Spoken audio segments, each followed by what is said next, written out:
Well, you'll find that if you have a degree in sociology, the world of the restaurant business beckons you very quickly. So I've had 30 years in the branded restaurant business, of one sort or another, in Europe, a little bit in the States, and a lot of time in the UK.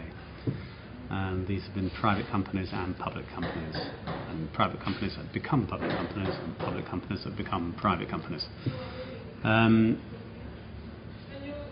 That includes, I was a chief executive that started the business of Strada. After that, I ran some top-end restaurants in London, part of Signature Restaurants, The Ivy, the Caprice, all those famous restaurants. We also had Belgo under our stable, under Signature Restaurants, which we expanded internationally. Prior to that, 10 years with My Kind of Town, which was a famous American theme restaurant company in the 80s and 90s. For those of you who can remember, the Chicago Rib Shack, Chicago Pizza Pie Factory, which were hugely successful businesses in their day, and actually quite successful internationally too. The last 2 years I've been involved, or a year and a half now, I've been involved with the establishment of Côte, which is a new French restaurant brand. And prior to that, most of my energies were developing the Strada business, which went on for 8 or 9 years.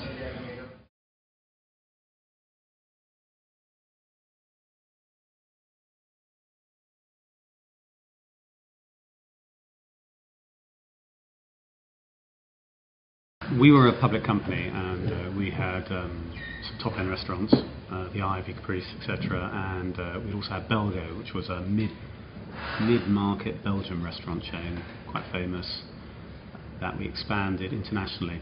But we weren't happy with the way the expansion was going, and it seemed obvious to me that we needed to come up with another brand and another strategy. We were a public company, our shareholders wanted us to do something. So I wanted to go in the Italian restaurant market, and I, for many years, enjoyed wood-fired pizza in Italy and in South France, and I thought there wasn't really a good example of this. Now, on talking to the city, they were aghast at this proposition. Their philosophy was the market's completely saturated, you've got Pizza Express, you've got all the other pizza brands, what on earth do you want to go into the Italian mid-market restaurant business for? And my answer was, that's exactly why we want to go into the Italian mid-market restaurant, because it is saturated. And what does that mean? It means there's a lot of demand. Now, do I think that demand was well met? No, I don't. So I think there's a big opportunity to offer something distinctive in that market that wasn't there. It's not a revolutionary approach, it's an evolutionary approach. So we were concentrated on the best wood-fired pizza in the UK, and that's what we wanted to do, and simple Italian dishes. So that was met with a lot of scepticism. So much so, even though we continued expanding Strada, and it did very well, I think by the time we got to 12, we were completely written off by the city. 2003, so we decided with Luke Johnson, who's the chairman, to take the company private, and there was no resistance to that from anybody.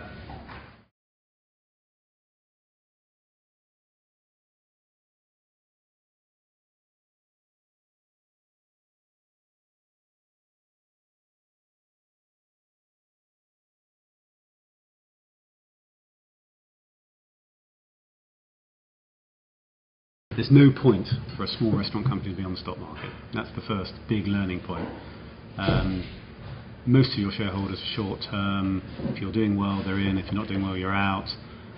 There's no way you can reconsider your strategy in public and halt one brand and start a new one. Nobody's got time for that. It's very short term. It's a completely unsuitable environment.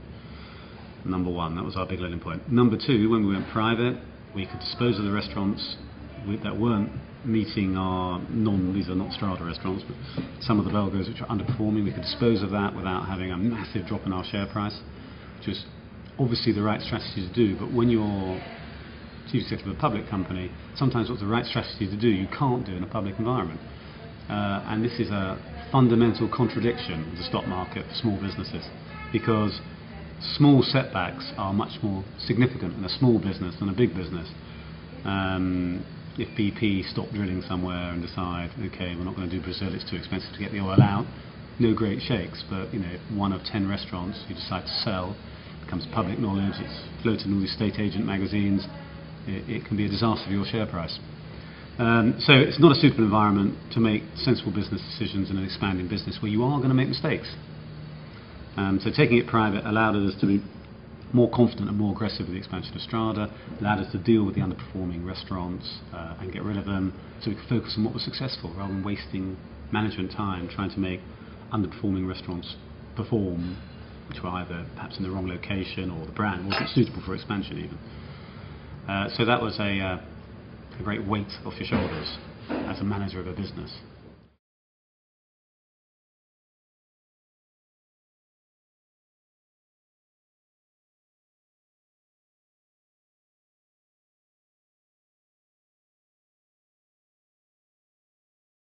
The £25 million business, when we took it private, we sold effectively in two parts for 90. 2.5 years later, I think it was, because we also sold the top-end restaurants, the Caprice Holdings business, to Rich Caring as well. So we sold him the Strada business, and then we sold him the Caprice business, and then we sold him a few months later the Strada business. It just goes to show, how crazy stock market valuations are, where on the one hand, suddenly you're worth 25 million, and 2 years later you're worth 95 million. And obviously we'd expanded the business. If we hadn't expanded the business 3.5 times, we'd added another 15 Stradas. That's the only difference between those two sets of numbers. And that's about valuations, timing, and all that. But all that's irrelevant, in terms of why Strada was successful. Strada was successful in a very crowded market because much more attention to detail about food. All my partners, all the people I work with in starting that business were ex-top-end chefs, and that's a real point of differentiation. I mean, the middle market in the UK is a big market. There are thousands and thousands of branded middle market, including independent, several thousand branded and independent mid-price restaurants. Very few of them's main objective, main focus is product.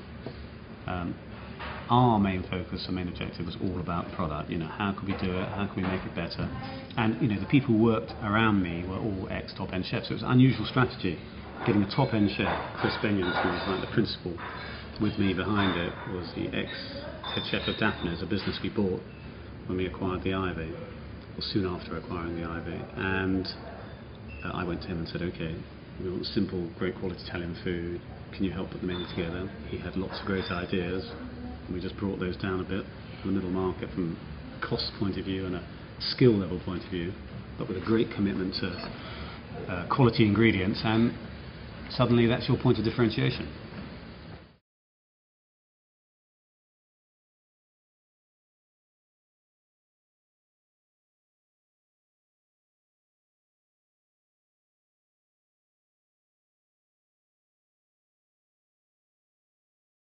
Well, he's very demanding, very, very demanding, very clear, willing to take a risk. So he was willing to back me on Strada in uncertain times, which is all credit to him.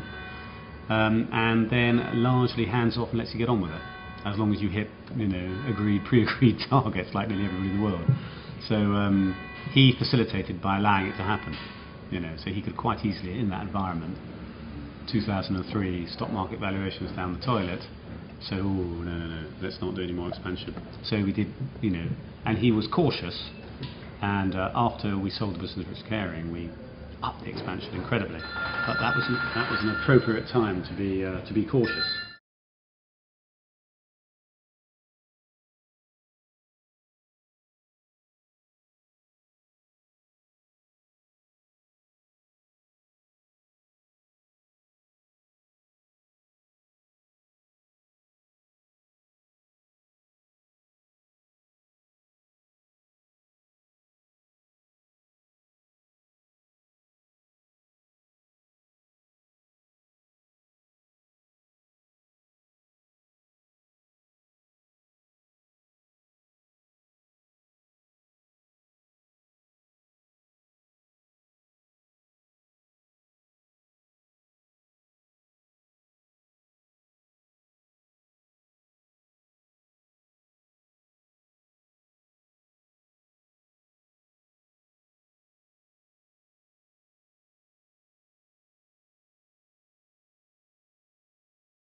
If you've got a clear vision of what you want in the restaurant business, you have to have a clear vision, and you have to be passionate about. I want to eat in the restaurants I'm involved in. I know many restaurant executives who don't want to eat in the restaurants they're involved in, and that for me is incomprehensible. So just like Strada, not everybody can come up with a Wagamama. That's a very unusual brand that serves fusion, a combination of types of food. It's very original, and if you want to be successful in the restaurant business by coming up with a new idea, a lot of people think that's what the restaurant business is about. You've got to be very lucky and very, very creative and very talented. And eating is a physiological thing. People like Italian and French food for a reason, because they've liked it for years. The first theme restaurants in England in the 50s were Italian, and French actually soon after. So our philosophy, like Strada, was, okay, what do we think about the French restaurant market as it stands? Well, it's gone through a lot of changes. If you remember back to the 80s, well, if you went back to the 70s, it was old-style bistros, duck à l'orange, beef bourguignon, lots of heavy traditional French dishes in tables with bottles and candles all pouring down the side, and this was a French restaurant. And then they sort of disappeared, and Nouvelle Cuisine came along in the 1980s, and suddenly people got very excited about French food, but the portions became very, very small, and people ultimately felt ripped off and let down. And also a lot of people didn't execute it fabulously well. And then in the 1990s, a whole load of new food came along, apart from massive Italian food, fusion, Asian, Thai, and just French food almost disappeared. Interestingly, given the massive connections between France and Britain, second homes, Elizabeth David, the people's first knowledge of foreign food was probably French or Indian, and all that had suddenly disappeared. So we thought, wow, who is in the middle market? We looked in the middle market, and frankly, we weren't very impressed about who's in there at the moment. So we thought, well, we can do this. We can do better quality French food at bistro prices. I lived in France for 7 years in Paris, and everybody eats out. It doesn't matter what income you're on, you eat out 4 or 5 times a week, you eat very cheaply, everyone lives in tiny apartments, nobody wants to cook. And we wanted to create that environment where you can pop out, have something to eat very inexpensively, but good quality. And just like Strada, it's about good quality ingredients, not too much done to them, and then straight on the plate and out.